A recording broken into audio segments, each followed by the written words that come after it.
மக்களே, வணக்கம். வணக்கம். வணக்கம். ஆம். இது உங்க கிரிக் யுனைடெட் சேனல். நம்ம சேனலோட ஃபர்ஸ்ட் ஒரு பெரிய வீடியோ. இந்த ஷோ பேரு ஜில் ஜங் ஜக்.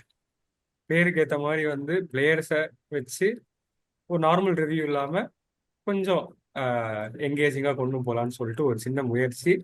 அதுக்கு எல்லாரும் சப்போர்ட் போடுங்க எதிர்பார்க்குறோம்.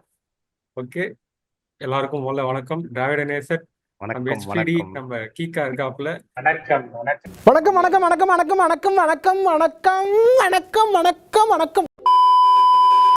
ஸ்டார்டிங் டாஸ்ல இருந்து ஆரம்பிச்சிடலாம். Good toss to win. இதை பத்தி நீங்க என்ன நினைக்கிறீங்க? ஃபர்ஸ்ட் கீகா. Okay. First Rajat Patidar toss win பண்ண உடனே பேட்டிங் அப்படின்னு சொல்லிட்டாரு. ஸோ பிச் கண்டிஷன்ஸ் தெரிஞ்சிருச்சு.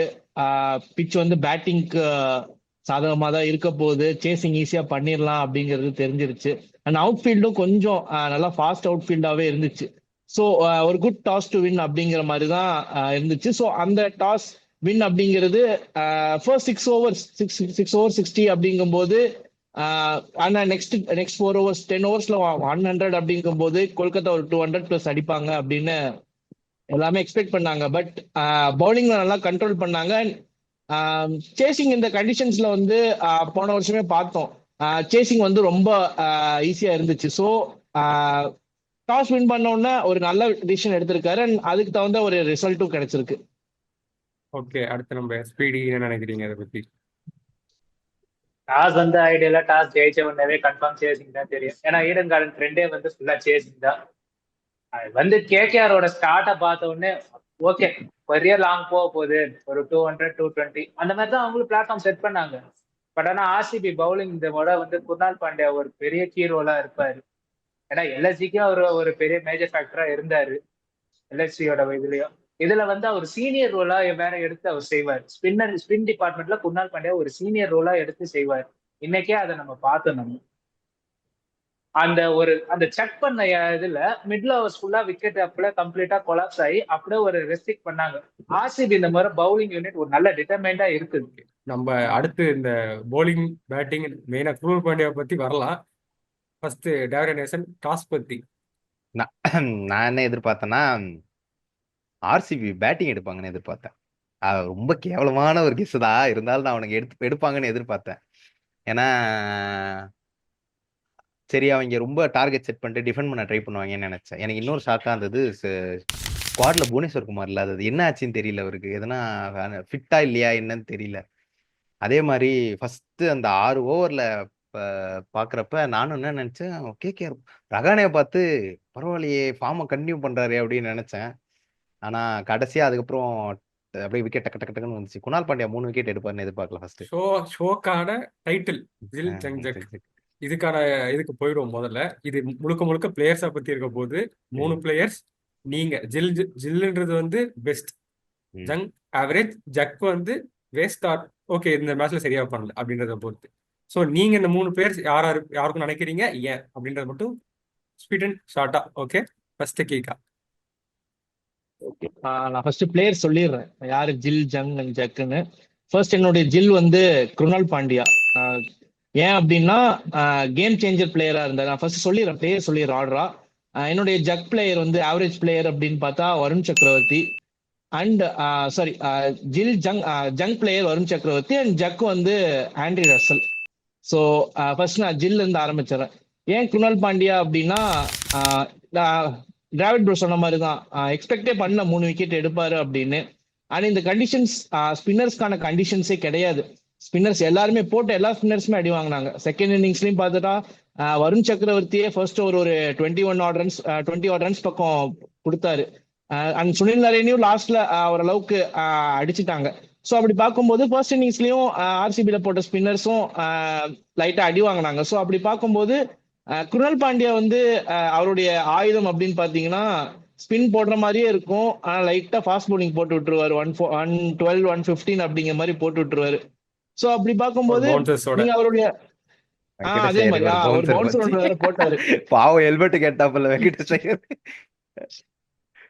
சோ அந்த மாதிரி ஒரு நல்ல ட்ரிக் இல்ல அது ஆக்சுவலா. ஏன்னா ஒரு பவுன்சர் போட்ட உடனே பட்டுன்னு ஒரு அவங்க வச்சிருந்த ஒரு அந்த தாட் ப்ராசஸே உடஞ்சு அடுத்த உடஞ்சி பாலே வந்து ஏதோ ட்ரை பண்ண போய் விக்கெட் விழுந்துருச்சு. ஈவன் அவரு 5th ஓவர் பவுல் பண்ணாருன்னு நினைக்கிறேன். 5th ஓவர் கொடுத்தாங்களா அவருக்கு. அப்போ வந்து சீக்கா பவர் சொன்னாரு, பிளேல ஃபர்ஸ்ட் ஓவர் 15 ரன் போச்சு. ஃபர்ஸ்ட் ஓவர்ல போன உடனே 2வது ஓவர் சம்திங் ஏதோ கொடுத்த உடனே சீக்கா என்ன சொன்னாரு, பாத்தீங்களா குணால் பாண்டியா க்ளூலெஸ் இல்லாம டக்குன்னு ஸ்பீடு போட ஆரம்பிச்சிட்டாரு அப்படின்னாப்புல சீக்கா. இல்ல ஆக்சுவலா அது ஒரு பிரில்லியன்ட் மூவ் அப்படின்னு சொல்லுவோம். ஏன்னா ஸ்பின்னுக்கு எதுவுமே ஆகல, பிட்ச்ல எதுவுமே இல்ல ஸ்பின்னர்ஸுக்கு அப்படிங்கும்போது டக்குன்னு வந்து நம்ம பார்த்துருக்கோம். நம்ம எல்லா பவுலர்ஸுமே இன்னைக்கு என்ன பண்ணாங்கன்னா கொஞ்சம் ஸ்லோ ரன்ஸ் ட்ரை பண்ணாங்க. ஆர்சிபி பவுலர்ஸ் ஆஃப் கட்டர்ஸ் போட்டாங்க, லெக் கட்டர்ஸ் போட்டாங்க. ஸோ ஸ்பின்லயே அந்த ஒரு variation of cutter, leg cutter, fast bowler போடுற மாதிரி போட்டு ஒரு 4 ஓவர் தள்ளிட்டாரு. 3 விக்கெட்ஸ் எல்லாமே அந்த மாதிரி ஒரு டைப் ஆஃப் டெலிவரிக்கு தான் வந்துச்சு. ஸோ அவருக்கு வேற ஆப்ஷன் இல்லாம இல்ல, ஸ்பின் ஆகுதுன்னு தெரியுது. ஸோ ஒரு ஒரு வேரியேஷன் நம்ம கிட்ட இருக்கு, கொஞ்சம் ஃபாஸ்டா போட முடியும் அப்படிங்கும்போது அந்த ஒரு ஆயுதத்தை யூஸ் பண்ணிட்டாரு. ஸோ அது வந்து ஒரு பிரில்லியன்ஸா தான் பார்க்கணும். ஸோ அதனாலதான் என்னுடைய ஜில் பிளேயரா வந்து குணால் பாண்டியாவை சொல்றேன். ஸோ அப்படியே எல்லாரும் சொல்லிருங்க, ஜில் பிளேயர் வந்து ஹரி ப்ரோ, டிராவிட் ப்ரோ சொல்லிருங்க. அப்படியே அடுத்தடுத்த செக்மெண்ட்டுக்கு அப்படியே போயிடலாம். அடி ப்ரோ சொல்லுங்க. ஜில் வந்து ஆப்வியஸா குணால் பாண்டியா தான்.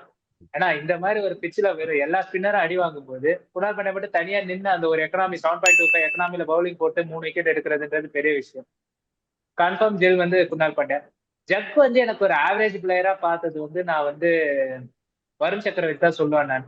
ஏன்னா அந்த ஒரு சிடில கொடுத்த பெர்ஃபார்மன்ஸ், ஆனா இது பிச்சு வந்து ஒரு ஸ்பின் எடுக்க மாட்டுது, சேசிங்ல அந்த ப்ராப்ளம் இருந்தாலும் வருண் சக்கரவர்த்தி அந்த எக்ஸ்பீரியன்ஸுக்கு பிட் எக்ஸ்பென்சிவ் இன்னைக்கு. எனக்கு வந்து ரொம்ப ஒரு பிலோ ஆவரேஜ் இந்த ஜக்குன்ற கேட்டகரி நான் ரொம்ப எக்ஸ்பெக்ட் பண்ணேன் ரிங்கு சிங் கிட்ட. ஏன்னா லாஸ்ட் சீசன் ஃபுல்லா அவருக்கு வந்து பர்ஃபார்மன்ஸ் பண்ண சான்ஸே கிடைக்கல, ரொம்ப லோவர் ஆர்டர் பால்ஸும் சுத்தமா கிடைக்கல. இந்த சீசன் அவருக்கு அந்த ஒரு 14வது ஓவர் 13வது ஓவர் கிட்ட வந்துட்டாரு. மேபி அவர் ஒரு 2023 இந்த மாதிரி தான் ஒரு மேக்சிமம் பல மேட்ச்ல வருவார், முன்னாடி வருவாரு, ஸ்டேபிள் பண்ணிட்டு ஒரு 10-15 பால் ஸ்டேபிள் பண்ணிட்டு அதுக்கப்புறம் ஒரு நல்லா ஸ்டெபிலைஸ் பண்ணி கொண்டு போவார். அந்த மாதிரி ஒரு இன்னிங்ஸ் நான் எதிர்பார்த்தேன் ரிங்கு சிங் கிட்ட. பட் இன்னைக்கு அது வரல. மேபி அவர் அந்த ஒரு ரொம்ப ஒரு கேப் விழுந்ததுனால அவருக்கு செட் ஆகல. அடுத்த மேட்ச்ல இருந்து செட் ஆகிறதுக்கு வாய்ப்பு. எனக்கும் ஆப்வியஸா ஜில் வந்து குணால் பாண்டியா நான் சுத்தமா எதிர்பார்க்கவே இல்லை, குணால் பாண்டியா எப்படி ஒரு பெர்ஃபார்மன்ஸ் கொடுப்பாருன்ட்டு. அப்புறம் சரி குணால் பாண்டியா பத்தி எல்லாம் பேசிட்டாங்க. ஜக்கு வந்து நான் வந்து இல்ல ஜில்லுலயே நான் இன்னொரு பிளேயர் வச்சிருக்கேன், ரஹானே. நான் ரஹானேவும் எதிர்பார்க்கல எந்த அளவுக்கு பெர்ஃபார்ம் பண்ணுவாருன்ட்டு. ரஹானே இறங்கினாரு, ஒரு விக்கெட் விழுந்தோடனே ஸ்லோ ஆடுவாருன்னு பார்த்தா அவரு பிளாஸ்ட் போட்ட எல்லாருமே அடிச்சாரு. 3 ஓவருக்கு 15 ரன் அடிச்சாரு. அவரு ஒரு பக்கம் லாஸ்னாரு. அது மாதிரி கேம் வந்து ஆர்சிபி எடுத்துட்டு வந்துட்டாங்க குணால் பாண்டியா வச்சு. அதனால ஜில்லுல எனக்கு 2 பிளேயர் இருக்காங்க. ஜக்ல பார்த்தோம்னா வருண் சக்கரவர்த்தி எதிர்பார்த்தேன். வருண் சக்கரவர்த்தி ஏன்னா செம ஃபார்ம் சாம்பியன்ஸ் டிராஃபில, அதுவும் இல்லாம இங்க நல்லா போடுவாருன்னு நான் எதிர்பார்த்தேன். ஆனா அவரு ஜக்கு ஜில் ஜங் சாரி ஜங்கு வந்து வருண் சக்கரவர்த்தி, ஜக்கு வந்து இவரு இவன் ரிங்கு. நானும் ரிங்குவை எதிர்பார்த்தேன். ஏன்னா 3 பால் 4 பால் எல்லாம் 16 ரன் 13 ரன் அடிக்கிற ஆள் அவன். திடீர்னு இப்படி ஒரு சொதப்பல் கொடுக்கும்போது என்னால ஏத்துக்க முடியல. அது பார்ப்போம் நெக்ஸ்ட் மேட்ச்ல இருந்து பெர்ஃபார்ம் பண்ணுவாப்ல. வருண் சக்கரவர்த்திக்கும் ஒரு டர்ன் ஓவர் வரும், பார்ப்போம். ஒரு அணில்ன்றதுனால ஒரு சாஃப்ட் கார்னர் அவருக்கு. ஓகே, உள்ள அணில் வேற உள்ள வராரு. இதை நம்ம தள்ளி வைப்போம், அப்புறம் கான்ஃபிளைட் ஆயிட போகுது. அடுத்து வந்து ஓகே, நான் கேட்கணும்னு நினைச்ச ஒரு விஷயம். ஸ்டார்டிங் ஃபர்ஸ்ட் இன்னிங்ஸ்ல வந்து ஒரு சேஞ்ச் நடந்துச்சு ஓவர்ஸ்ல. ஃபர்ஸ்ட் வந்து ஏசலூட்டும் யாஷ் ஜெயல் நல்லா ஆரம்பிச்சாங்க. ஆமா. ஆனா திடீர்னு நடுவுல வந்து ஒரு பவர் பிளேக்குள்ளேயே வந்து ஒரு சேஞ்ச் பண்ணி கொடுத்தாரு. அந்த சேஞ்சை பத்தி நீங்க என்ன நினைக்கிறீங்க? அது ஒரு கேப்டன்சி ஒரு ட்ரையா இல்ல என்ன மாதிரியான ஒரு முயற்சியா இருக்கும்னு நினைக்கிறீங்க? ஹரி ப்ரோ ஆமா அவன் தான் அந்த பையன். ஆக்சுவலா அந்த மூவ் நான் ரொம்ப க்ளூலெஸ்ஸான மூவ்னு சொல்லுவேன். 2 பேரும் நல்லா போட்டாங்க. 3வதுலயும் அந்த 2 பேர்ல ஒருத்தர் கன்டினியூ பண்ணியிருந்தா பவர் பிளேல அவ்வளோ ரன் போயே இருக்காது. திடீர்னு இவரு கொடுத்து இவர் அடிச்ச உடனே குணால் பாண்டியாவும் அடிச்சாங்க. அப்புறம் கடைசி ஓவர் யாருக்கும் கொடுத்தாங்களே பவர் பிளே யாஸ்தாயிலே அடிச்சாங்க லாஸ்ட் ஓவர். கை வரல யாருக்குமே போடுறதுக்கு. இப்போ ஃபர்ஸ்ட் 2 ஓவர் நல்லா ஸ்டார்ட் பண்ணிட்டு 3வது ஓவர் 4வது ஓவர் 5வது ஓவர் அடிச்சோடனே லாஸ்ட் அந்த பவர் பிளே முடியறது யாஸ்தாயால போடவே முடியல. எல்லா பாலையும் அடிச்சான் ரஹானே. ஸோ அது கொஞ்சம் அந்த கேப்டன்சி மெச்சூரிட்டி இல்லாததை காட்டுது. அது அங்க ஆக்சுவலா ரஷிதார் வந்து போன முறை டிசில வந்து பவர் பிளேல எஃபெக்டிவா தெரிஞ்சதை விட அந்த மிட் ஓவர்ஸ்ல வந்து ரஷிதார் ரன்ஸை கண்டெயின் பண்ணாரு. ரஷிதார் ஆவரேஜ் எக்கனாமி அந்த 8.5 அப்படியே தான் இருக்கும். ஆனா மிட் ஓவர்ஸ்ல வந்து அந்த 8.5 வந்து ஒரு டீசென்டான ஆவரேஜ்ன்ற மாதிரி ஆயிடுச்சு. ரஷிதார் வந்து நீங்க மேக்ஸிமம் மிட் ஓவர்ஸ்ல யூஸ் பண்ணீங்கன்னா அவர் வந்து அந்த பிளாக் ஹோல்ஸையும் போடுவார். லாஸ்ட் சீசன் நல்லாவே இம்ப்ரூவ் பண்ணார் பிளாக் ஹோல்ஸ்ல பவுலிங் போறது. அந்த ஒரு 10 to 15 ரஷிதார் எஃபெக்டிவா யூஸ் பண்ணலாம் ஸ்பின் எடுக்காத அதே மாதிரி டைம்ல. ஸோ அதேதான் ஹரிப்ரோ சொன்ன மாதிரி தான் பவர் பிளே பவுலர் இல்ல, அந்த மிடில் ஓவர்ல போடக்கூடிய ஒரு பவுலர் தான். ஏன்னா நிறைய ஸ்லோ ரன்ஸ் போடுவார் நிறைய அந்த பிளாக் ஹோல்ல. இப்ப இன்னைக்கே பாத்தீங்கன்னா 106 100 கிலோமீட்டர் பெர் ஹவர்ல எல்லாம் ஒரு பால் போட்டாரு. ஆக்சுவலா ஸ்பின்னர்ஸோட குணால் பாண்டியாவே அதை விட ஃபாஸ்டான பால்ஸ் எல்லாம் போட்டாரு. ஸோ அந்த மாதிரியான பால்ஸ் போடக்கூடிய பிளேயர் ஒரு ராங் மூவ் அப்படின்னு தான் சொல்லணும். ஏன்னா ஃபர்ஸ்ட் 2 ஓவர் 5 ரன் தான் போயிருந்துச்சு. மேபி ஒரு சான்ஸ் இன்னொரு ஓவர் தள்ளிடலாம் அப்படிங்கிற மாதிரி பாத்துட்டாரா அப்படிங்கிறது தெரியல. பட் அது என்டையரா அந்த பவர் பிளேவே ஃபர்ஸ்ட் 2 ஓவர்ல 5 ரன், அடுத்த 4 ஓவர்ல 55 ரன், பவர் பிளே முடியும் போது 60ல வந்து நின்றுச்சு. ஸோ அந்த ஒரு ஓவர் அப்படிங்கிறது அந்த என்டையர் பவர் பிளே ஃபர்ஸ்ட் 2 ஓவருடைய அந்த முயற்சியை வந்து அப்படியே டவுன் பண்ணிருச்சு அப்படின்னு தான் சொல்லணும். ஓகே, இப்போ ஃபர்ஸ்ட் இன்னிங்ஸ்ல கேகேஆர் கொலாப்ஸ், பேட்டிங் கொலாப்ஸ் பார்த்தாச்சு. செகண்ட் இன்னிங்ஸ்ல வந்து நான் மோஸ்டா வந்து எக்ஸ்பெக்ட் பண்ண இது யாராச்சும் சொல்லுவீங்கன்னு, ஆனா 3 பேரும் சொல்லல. Second innings chase master king Kohli ஒரு பெஸ்ட் இன்னிங்ஸை திருப்பி கொடுத்தாரு. ஒரு நிமிஷம். அப்போ அவரு வந்து ஆ, எப்பயாவது அடிச்சா நம்ம பேசலாம். அவர் எப்பவுமே அதான் பண்றாரு. எப்பவுமே ஒரு விஷயம் பண்றவனுக்கு அது ரொம்ப இன்னொன்னு நீங்க சாதாரணமான விஷயம்.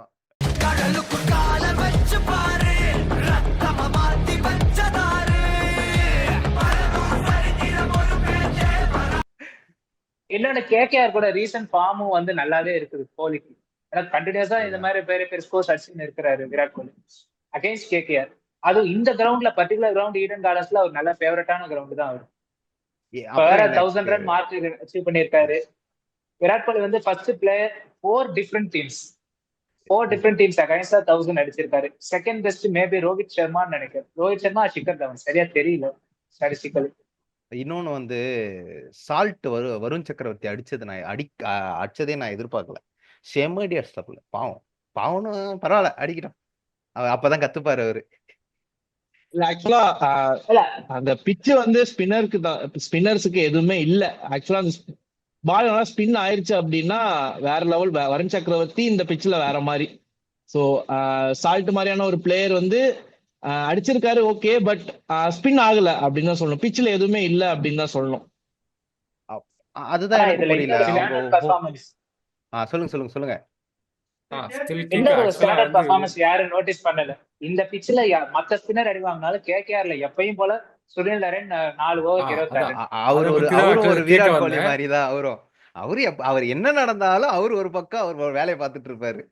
ஆனா இது ஏன்னா கேகேஆருக்கு இப்போ கன்சர்னிங் சைன். ஏன்னா 2 ஸ்பின்னரே எஃபெக்டிவா இருக்கும்போது தான் கேகேஆரோட ட்ராக் ரெக்கார்ட் நல்லா இருக்கு. ஒரு ஸ்பின்னர் ஃபேட் அவுட் ஆகி ஒரு ஸ்பின்னர் மட்டும் எல்லாமே இது பண்ணா அது ஒரு பேர்டன் மாதிரி ஆயிடுது. 22ல வருண் சக்கரவர்த்தி அடி வாங்கினாரு, கேகேஆரோட ரிசல்ட் அடி வாங்குச்சு. 23ல நரேன் எஃபெக்டிவா இல்ல. 24ல 2 பேரும் ஒண்ணுமே எஃபெக்டிவா effective. இருந்தாங்க. அவங்க பெர்ஃபார்மன்ஸ் வேற லெவல் பீக் ஆச்சு. கேகேஆரோட அதே ஸ்ட்ரென்த் ஸ்பின்னர்ன்ற போது அவங்க 2 பேருமே எஃபெக்டிவா இருக்கிறது அவசியம். எனக்கு இன்னொன்னு என்னன்னா, அவங்க ஹோம் கிரவுண்ட் கேகேஆர். பட் ஆனா அவங்க ஏன் அந்த ஸ்பின்னர்ஸ் ஃப்ரெண்ட்லியா இல்லன்னு எனக்கு புரியல. ஏன்னா கேகேஆர் டீம் வந்து அவங்களோட டிபெண்டே ஸ்பின்னர் நம்பிதான் இருக்கு. 8 ஓவருங்க 2 பேரும் நிறுத்துற மாதிரி இருக்காங்க. அவங்க அப்படி இருக்கும்போது அவங்க அந்த ஸ்பின்னர் ஃப்ரெண்ட்லி பிச்லாம் அந்த ரெடி பண்றது அப்படிலாம் இருக்காதா? அந்த போக போக அந்த பிச் வந்து அப்படியே கொஞ்சம் ஸ்லோ டவுன் ஆகும். ஸோ இனிஷியல் ஸ்டேஜஸ் அப்படிங்கும்போது கொஞ்சம் பேட்டிங் ட்ராக் மாதிரி போட்டாதான் பிச் வந்து இந்த towards end of the league அப்படிங்கும்போது கொஞ்சம் அந்த டயர்டி பிச்சஸ் ஆகும். இப்பவே ஸ்பின் ட்ராக் மாதிரி போட்டாங்க அப்படின்னா டோர்னமெண்ட் முடியும் போது இப்போ ஃபைனல்ஸ் கூட ஈடன் கார்டன்ஸ் எல்லாம் நடக்குது. ஸோ அப்படி பார்க்கும்போது பிச்சு வந்து ரொம்ப இப்போ லாஸ்ட் ஃபைனல்ஸ் நம்ம பார்த்தோம் சேப்பாக்ல ஒரு ஒன் சைடட் ஃபைனலா தான் போச்சு. 110 120 அடிக்கிறதுக்கே ரொம்ப கஷ்டப்பட்டாங்க. ஸோ அந்த மாதிரி போயிடும் அப்படிங்கிறதுக்கு வேண்டிதான். ஸோ ஃபர்ஸ்ட் கொஞ்சம் பேட்டிங் ட்ராக் அது அப்படியே கொஞ்சம் கொஞ்சம் அந்த கிராக்ஸ் எல்லாம் ஓப்பன் ஆகி பிச்சு கொஞ்சம் கொஞ்சமா ஸ்லோக் ஆகும். ஸோ அதே மாதிரி தான் ஹரிப்ரோ சொன்னாரு 2 ஸ்பின்னர்ஸ் எஃபெக்டிவா இருந்தா தான் கேகேஆர் வந்து நல்லா பெர்ஃபார்ம் பண்ணுவாங்க அப்படின்னு. ஸோ அது டோர்னமெண்ட் டுவர்ட்ஸ் போகும்போது மிடில் ஆஃப் த டோர்னமெண்ட் அல்ல செகண்ட் ஆஃப் வரும்போது தான் பிச்சு வந்து ஸ்பின்னுக்கு ஃப்ரெண்ட்லியா இருக்கும். அண்ட் அதுக்கப்புறம் தான் அந்த பிளேயர்ஸ் எஃபெக்டிவா இருப்பாங்க அப்படின்னு நான் எக்ஸ்பெக்ட் பண்றேன். ஓகே. இப்போ எனக்கு இதுல இன்னொரு கேள்வி. இப்போ கேகேஆர் வந்து வின்னிங் கேப்டன் வெளியே விட்டாங்க, நியூ கேப்டனா இப்போ போட்டிருக்காங்க. நியூ கேப்டன் பெர்ஃபார்மும் பண்ணாங்க. ஆனா ஒருவேளை போலிங் ரொட்டேஷன் சரியில்லையோ, ஏன்னா நரேனை தவிர வேற யாரோட இதுமே வந்து எஃபெக்டிவா இல்ல. நரேன் மட்டும் தான் எஃபெக்டிவா போட்டாரு. ரொட்டேஷன் அப்ப பிரச்சனையா இல்ல அந்த நியூ கேப்டன்சி அடாப்ட் ஆகிறதுல ஏதோ ஒரு பிரச்சனையா? இல்ல எனக்கு அப்படி தோணல. கேப்டன்சி அடாப்ஷன் தோணல. ஏன்னா ரகானே செம்ம எக்ஸ்பீரியன்ஸ்டான பிளேயர். அவர் அப்படி சொல்ல முடியாது. எனக்கு என்னமோ பவர் பிளேலயே ஆர்சிபி அவங்க பக்கம் மேட்ச் எடுத்துட்டு வந்துட்டாங்க. மைண்ட் செட்டே அடிக்கிற மைண்ட் செட்ல வந்துட்டாங்க. சால்ட் எல்லாம் யோசிக்கவே இல்லை. என்னென்னவோ பண்ணிட்டு இருந்தார் பிச்சில், ஆனா எல்லாம் பவுண்டரி போயிட்டு இருந்தது. செம்ம அடி அடிச்சாரு. அவள் தான் அவங்களுக்கு 6 ஓவருக்குள்ளேயே 75-80 கிட்ட வந்துட்டாங்க. அங்கேயே மேட்ச் முடிஞ்சிருச்சு பாதி. ஏங்க நான் அந்த ஸ்டார்ட்டுக்கு அப்புறம் நான் என்ன நினைச்சேன், ஒரு 210 போயிடும், இது ஒரு நல்ல மேட்சா இருக்கும் சேசிங்க்கு அப்படின்னு நினைச்சேன். பார்த்தா டபுக்கு 175லேயே மொத்த பேரும் டிராப் ஆயிட்டாங்க. ஸோ பார்ப்போம். இது இது எப்படி போகும்னு தெரியல. ஒரு மேட்ச் வச்சு டிசைட் பண்ற கூடாது. அதுவும் ஆர்சிபி எல்லாம் ஒரு மேட்ச் வச்சு டிசைட் பண்றவே கூடாது. ஆனா ஆர்சிபி இந்த முறை ஆடின விதம் எனக்கு தெரிஞ்சு ஒரு மாதிரி டிட்டர்மைண்ட் இப்ப இதுவா இருந்துச்சு. எல்லாருமே வந்து அவங்களோட ஃபுல் பொட்டன்ஷியலை கொடுத்தாங்க. இந்த ஒரு மொமெண்டம் அவங்களுக்கு கேரி ஃபார்வர்ட் ஆகி போயினே இருக்கும். மேபி ஆஃப்டர் ஒரு 3-4 மேட்சுக்கு அப்புறம் மேபி ஒரு பெரிய லாஸ் வந்துச்சுன்னா டிமோட்டிவேட் ஆகும். ஆனா இந்த மொமெண்டம் அவங்களுக்கு இதை அவங்க அப்படியே நல்லா கேரி ஃபார்வர்ட் பண்ணணும். நெக்ஸ்ட் கேம்லாம் நான் இதே மொமெண்டம் வச்சு கேரி ஃபார்வர்ட் பண்ணா ஷுவர் ஷாட் டாப் 2 போயிடுவாங்க. கண்டிப்பா. இல்ல அடுத்த மேட்ச் நீங்க நெக்ஸ்ட் கேம் சொல்றீங்க, அடுத்து சேப்பாக்கு தான் வராங்க. இது பிச் இந்த மாதிரி இருக்கு, ஸ்பின் ட்ராக் இருக்கு, 3 ஸ்பின்னர்ஸ் இருக்காங்க. சோ டிஃபரெண்ட் கேமா தான் இருக்கும். கண்டிப்பா. அதுவும் இல்லாம சொல்றாங்கல்ல பட்டிதர் இருக்காப்ல அப்படின்னு. இத இருக்காங்க அந்த சேப்பாக்கு வேற, ஈடன் வேற. சேப்பாக்கு நீங்க அது வந்து அந்த ட்ராக்கே ஃபுல்லா ஒரு 150 அந்த மாதிரி தான் இருக்கும். அங்க வந்து அதுவும் வந்து 2 எக்ஸ்பீரியன்ஸ் இது ஆஷ் ஜெடு காம்பினேஷன். நல்லா ரொம்ப அவங்க பழக்கப்பட்ட இடம் அது சேப்பாக்கு. அந்த ட்ராக் அப்படியே மொத்த இது ஒரு டிஃப்ரெண்ட் கேமா இருக்கும். நாளைக்கு மேட்ச் பார்ப்போம். நாளை மேட்ச் எப்படி இருக்குதுன்றது பார்த்துதான் நமக்கு தெரியும். ஆர்சிபி அவங்க டெஸ்டினியை சேஞ்ச் பண்ணுவாங்களா? இது வந்து ஒரு பெஸ்ட் ஸ்டார்ட்டா இருக்குமா? இது அப்படியே நல்லா கொண்டு போயிட்டு அட்லீஸ்ட் ஒரு ஃபைனல்ஸ் வரைக்கும் வந்து நல்லா நல்லா பிளே பண்ணுவாங்களா? இப்போதைக்கு நல்லா ஸ்டார்ட் தான். ஆப்ஷன்லயே நான் ஓரளவுக்கு கெஸ் பண்ணேன், டீம் வந்து கொஞ்சம் நல்லா பெர்ஃபெக்டா செட் பண்ணிருக்காங்க அப்படின்னு. பட் டாஸ் இந்த டீம் ஷீட்ஸ் வந்த உடனே ஏன் புவனேஸ்வர் குமார் இல்ல, திரும்பவும் பழைய ஆர்சிபி மாதிரி தான் விளாடுறாங்களோ அப்படின்னு நினைச்சேன். பட் பிரில்லியண்டா பண்ணிட்டாங்க. ஃபர்ஸ்ட் ஒரு 6 ஓவருக்கு அப்புறம் ஒரு சரியான கம்பேக். பேட்டிங்கும் நான் கொஞ்சம் கேகேஆர்ட்ட கொஞ்சம் எக்ஸ்பெக்ட் பண்ணேன், ஒரு ஃபைட் தருவாங்க அப்படின்னு. பட் அந்த ஒன் சைடடா ஃபர்ஸ்ட் இந்த ஸ்டார்டிங் ஃபர்ஸ்ட் ஒரு 4 ஓவர்ஸ் 5 ஓவர்ஸ் 80 வரும்போதே தெரிஞ்சிருச்சு. ஸோ ஆர்சிபி வந்து ஒரு முடிவோட தான் வந்திருக்காங்க அப்படின்னு.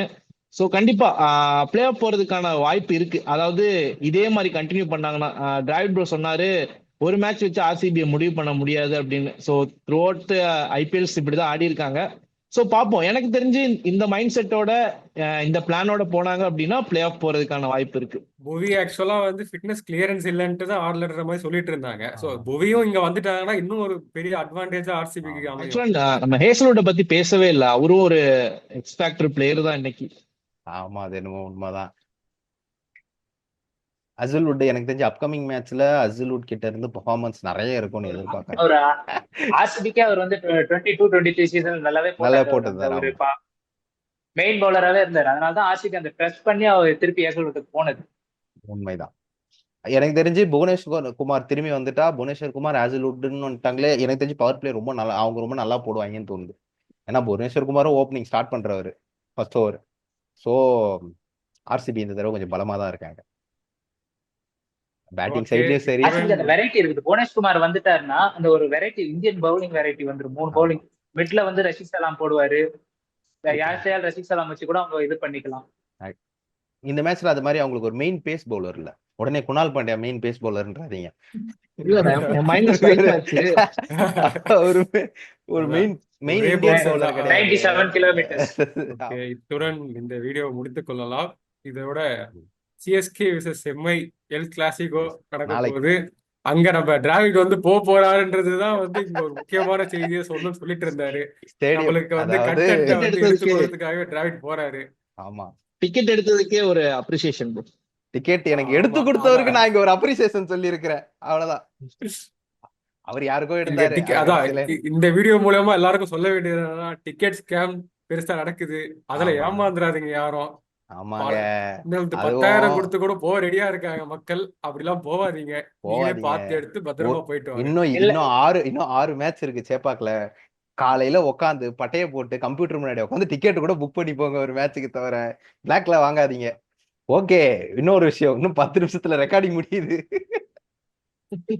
ஓகே, இத்துடன் இந்த வீடியோவை முடித்துக் கொள்ளலாம். அடுத்து சிஎஸ்கே எம்ஐ வீடியோல பார்ப்போம். எஸ், இப்படிக்கு உங்களை அதுக்கு விடைபெறுவது ஆ, SPD, கீகா, டிராவிட நேசன் அண்ட் மைசெல்ஃப் ஆவலாக கோகுல். காத்துக்கிட்டு நன்றி, இருக்கேன். வணக்கம். மற்றும் வணக்கம். CUT family. நன்றி. CUT குழுமத்தார். பாய்.